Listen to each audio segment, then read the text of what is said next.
Hai sahabat semua, selamat datang di channel Gerbang Motivasi. Sekarang kita akan membahas 7 kebiasaan yang biasanya menghancurkan motivasi kita tanpa kita sadari. Sikap ini selalu terjadi dalam kehidupan kita sehari-hari dan berlangsung begitu saja. Sementara sikap ini sangat mengganggu dan merusak kerja-kerja yang akan kita bangun dan rencanakan dengan matang. Menurut para pakar sosial dan psikologi, bila ini berlangsung terus, maka kita tidak akan mendapatkan hasil yang maksimal dari rencana yang kita susun dan kita bangun. Ada 7 kebiasaan buruk itu, mari kita simak. Pertama, merahasiakan tujuan. Kita tidak tahu atau tidak sadar, apakah Anda malu dengan tujuan Anda sehingga merahasiakannya. Mengapa Anda tidak memberitahu orang lain, apa yang Anda inginkan dalam hidup? Banyak orang menyembunyikan tujuan mereka dari teman dan keluarga. Mereka ingin mengedepankan yang terbaik sehingga mereka bekerja secara rahasia sampai semuanya sempurna. Tapi itu tidak akan pernah sempurna.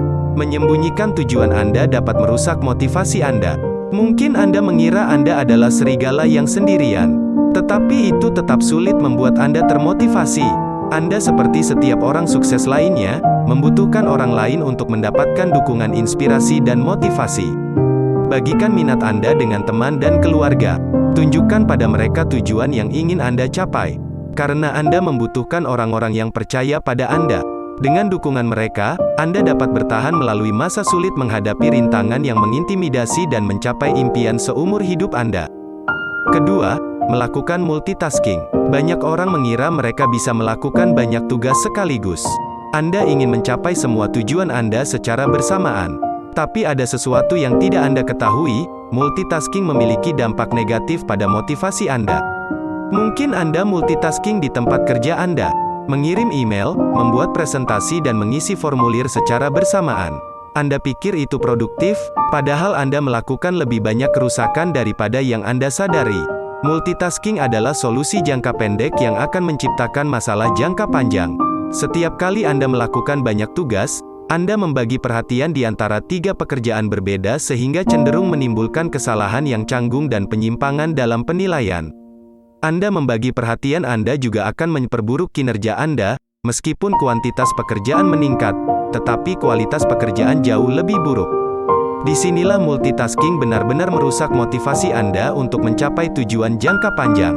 Apapun Anda, perlu melakukan investasi emosional yang mendalam dan menemukan mengapa tujuan itu menjadi bermakna.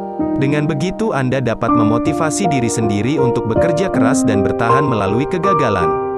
Namun jika Anda mencoba mencapai 3 tujuan secara bersamaan, Anda akan lupa. Mengapa setiap tujuan itu penting? Bukannya membangun motivator internal yang kuat, Anda malah termotivasi oleh tujuan eksternal yang dangkal.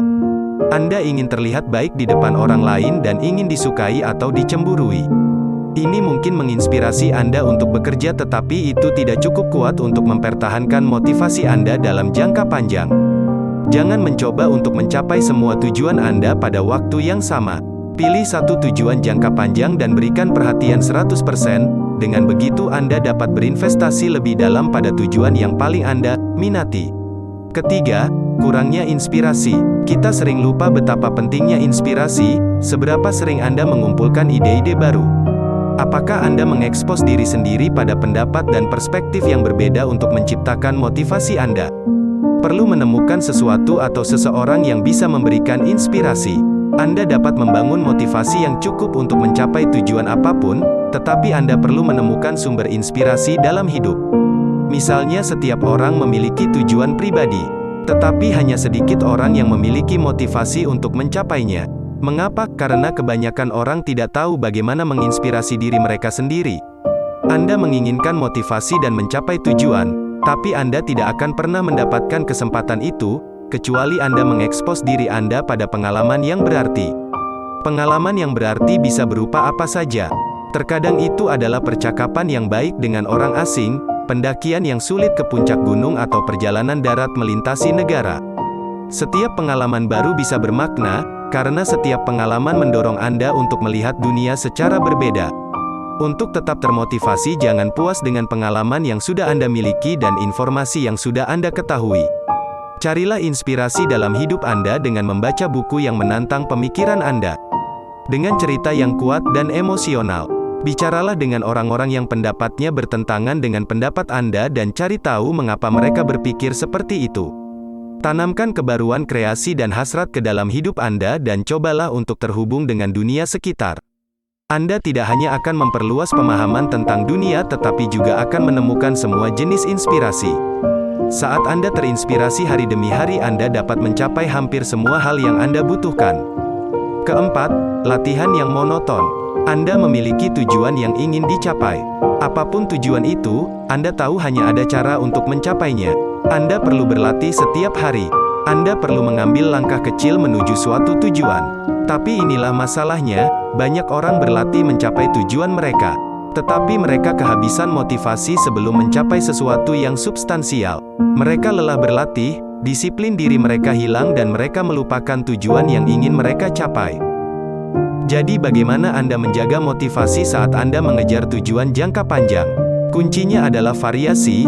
Hanya karena Anda sedang mengasah keterampilan, bukan berarti Anda harus melakukan aktivitas membosankan yang sama setiap hari. Anda dapat menggunakan berbagai macam latihan untuk belajar dan berkreasi. Anda dapat menggunakan permainan, penghargaan dan kompetisi untuk merangsang pikiran dengan berbagai cara. Semakin banyak variasi yang Anda masukkan ke dalam pekerjaan, semakin menarik jadinya dan ketika Anda bersemangat, motivasi Anda melonjak. Tapi itu belum semuanya, variasi juga mengakses berbagai bagian otak Anda dengan menggabungkan aktivitas Anda. Anda belajar lebih efektif, Anda menantang diri sendiri untuk memecahkan masalah baru Anda, mengubah perspektif dan memperluas pemahaman tentang subjek Anda. Jadi jangan puas dengan rutinitas yang sama dan membosankan. Jika Anda ingin membangun motivasi, rangsang pikiran Anda dengan aktivitas yang menyenangkan dan beragam, ciptakan variasi dalam hidup Anda dan Anda akan terbang lebih jauh dari sebelumnya. Kelima, keputusan yang tidak produktif. Sebagian orang memiliki kebiasaan buruk yang tidak dapat mereka abaikan seperti bermain video game atau media sosial. Anda tahu itu kebiasaan buruk dan telah mengatakan pada diri sendiri ribuan kali bahwa Anda akan berubah. Namun kebiasaan buruk ini terus menghabiskan waktu Anda berjam-jam setiap harinya. Kebiasaan yang paling merusak dimulai dengan satu keputusan yang buruk. Bayangkan, ketika Anda berencana memulai hari yang produktif, Anda bangun di pagi hari dan memikirkan semua yang ingin Anda capai, semua tugas yang akan dilakukan dan semua proyek pribadi yang akan dimulai. Anda memiliki daftar panjang hal-hal yang ingin dilakukan, tetapi Anda tidak tahu harus mulai dari mana. Meskipun ingin mencapai semua tujuan itu, Anda tidak dapat menemukan motivasi untuk memulai. Jadi apa yang Anda lakukan? Menghabiskan beberapa menit untuk menikmati sifat buruk favorit Anda, menonton TV, bermain game dan membuang waktu di ponsel Anda. Tiba-tiba Anda mengalah dalam pertempuran penting melawan diri sendiri, motivasi Anda memudar, tekad Anda menghilang dan hari produktif Anda berlalu begitu saja. Semua karena satu keputusan yang buruk. Keenam, mengabaikan istirahat. Banyak orang karena terlalu bersemangat akan tujuannya sehingga mengerjakan tugas-tugas sesuai rencananya hingga mengurangi waktu istirahatnya. Seberapa sering Anda bisa tidur malam yang nyenyak? Banyak orang memprioritaskan pekerjaan daripada kesehatan fisik dan mental mereka. Jika Anda ingin mencapai tujuan dengan tenggang waktu yang harus dipenuhi, Anda mungkin akan mengorbankan waktu tidur Anda. Anda mungkin menganggap hutang tidur sebagai lencana kehormatan. Jika Anda bekerja pada jam-jam ganjil itu, berarti Anda berdedikasi pada tujuan Anda. Bukan kurang tidur mungkin menunjukkan dedikasi Anda, tetapi itu akan mengurangi produktivitas dan menghancurkan motivasi Anda. Kurang tidur membuat lebih sulit untuk berkonsentrasi pada tugas, mengingat informasi dan menghasilkan ide-ide baru. Sedikit begadang dapat merusak kinerja Anda untuk beberapa hari mendatang. Lebih penting lagi, Anda dengan jejak motivator terbesar Anda. Semakin Anda kurang tidur, Anda semakin rentan terhadap kebiasaan buruk dan keputusan impulsif. Begitu Anda membangun momentum negatif ini, kurang tidur bisa menjadi lereng yang licin. Jadi jangan korbankan waktu tidur Anda. Meskipun ada tenggang waktu yang harus dipenuhi, Anda selalu dapat merencanakan ke depan.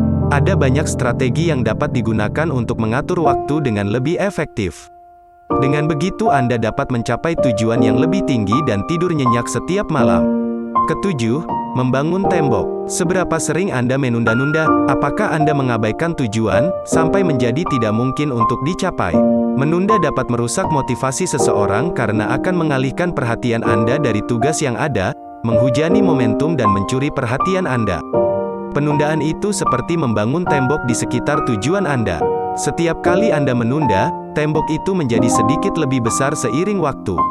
Dibutuhkan lebih banyak upaya untuk mengatasi hambatan yang timbul dan mencapai apa yang ingin Anda capai. Dengan kata lain, semakin lama Anda menunggu, semakin sulit pekerjaan Anda.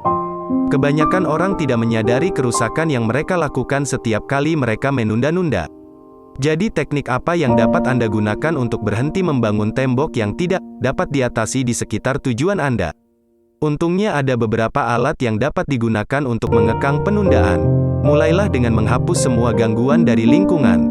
Seringkali kita gagal mengatasi rintangan dalam hidup kita karena otak kita mencari aktivitas yang lebih mudah. Misalnya otak Anda dipaksa untuk memilih antara bekerja dan menonton TV. Jika Anda memilih menunda pekerjaan, rintangan itu akan terasa sangat sulit untuk diselesaikan. Jadi otak Anda akan mencari opsi yang lebih mudah. Anda akan menonton TV alih-alih bekerja keras dan pekerjaan akan semakin sulit untuk dicapai. Anda juga dapat berhenti menunda-nunda dengan mengubah lingkungan. Jika Anda kesulitan bekerja di satu ruang, cobalah bekerja di lingkungan yang benar-benar berbeda. Bekerja di ruang baru yang asing memberi otak Anda ledakan energi. Terkadang ledakan energi itulah yang Anda butuhkan untuk mengatasi rintangan yang sulit untuk mencapai tujuan jangka panjang. Kami harap Anda menikmati video ini. Berikan jempol dan bagikan kepada teman-teman, agar video ini menjadi lebih bermanfaat, dan jangan lupa tekan tombol subscribe dan klik lonceng notifikasinya agar kamu tidak ketinggalan dengan video terbaru dari kami. Terima kasih telah menonton video ini. Wassalam.